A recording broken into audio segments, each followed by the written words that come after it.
Deep fake हा सर्वज्ञात असलेला शब्द पुन्हा चर्चेत आला। यावेळी निमित्त आहे आरबीआयने दिलेल्या एका जाहिरातीचं।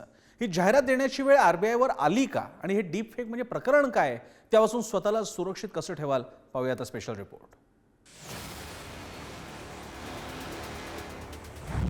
डीप फेक अनेकांना धडकी भरवेल असा हा शब्द। अगदी सिनेस्टार्स पासून ते राजकारण्यांपर्यंत साऱ्यांचे डीप फेक व्हिडिओ आजवर व्हायरल झालेत।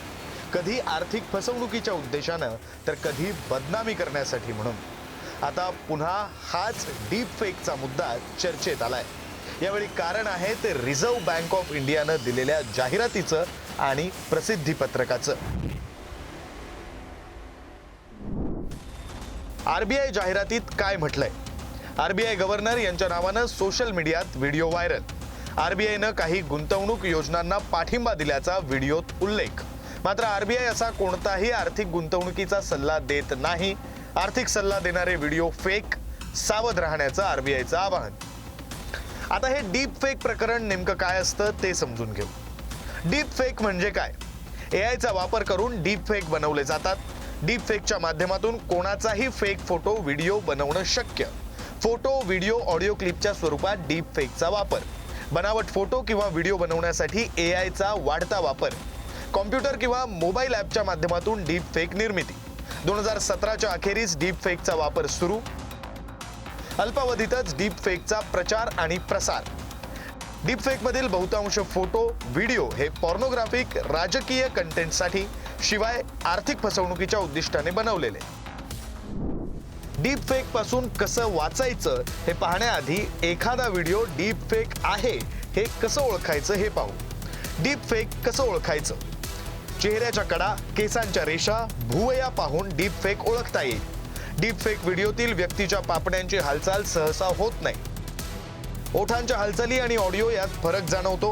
केस आणि दात यांच्या हालचालीवरूनही डीप फेक व्हिडिओ ओळखता येतो। डोळे आणि डोकं यांच्या हालचालीवरूनही डीप फेक ओळखता येतो। सामान्यांसाठी हे सहज शक्य नसतं आणि त्यामुळेच घात होतो। डीप फेक ओळखण्यासाठी खास सॉफ्टवेअर्स, टूल्स उपयुक्त असतात। डीप फेकच्या या कचाट्यातून आपण सुरक्षित कसं राहावं या संदर्भात तज्ञांचा सल्ला गरजेचा आहे। एआय इनेबल्ड डीप फेक स्कॅम्सला बळी पडू नका आणि आरबीआयने पाठवलंय म्हणून हे तर कधीच गृहीत धरू नका।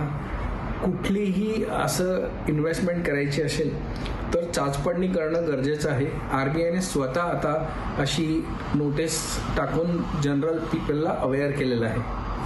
सोशल मीडियावरती जे डीपफेक व्हिडिओ येत आहेत त्याच्यापासून वाचण्यासाठी सर्वात महत्त्वाची गोष्ट आहे की तुम्हाला जो व्हिडिओ दिसत आहेत ते बोलतात जे त्या बोलणाऱ्याचे लिप मुवमेंट्स आणि डोळे जे आहेत ते चेक करणं महत्त्वाचं आहे। कारण एआयच्या माध्यमातून जे व्हिडिओ तयार होतात त्याच्यामध्ये टेक्स्ट ॲड केलेले असतात आणि बॅकएंडला जो आहे तो व्हिडिओ मर्ज करून हे व्हिडिओ तयार झालेले असतात। त्या तसंच जे ग्रामर आहे त्या ग्रामर आणि त्याचा उच्चार महत्त्वाचा आहे, कसा वर्क होतो ते चेक करणं। तंत्रज्ञान हे मानवासाठी जितकं अनुकूल तितकंच प्रतिकूल, जितकं पोषक तितकंच घातक, जितकं रचनात्मक तितकंच विध्वंसक सुद्धा आहे। याचंच एक उत्तम उदाहरण म्हणजे हे डीप फेक आणि एआय। देशाच्या रिझर्व्ह बँकेच्या गव्हर्नरचा डीप फेक व्हिडिओ बनवून तो व्हायरल केला जातोय।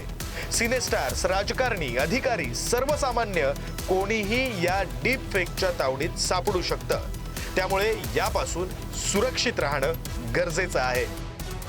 विक्रांत शिंदेसह ब्युरो रिपोर्ट, पुढारी न्यूज।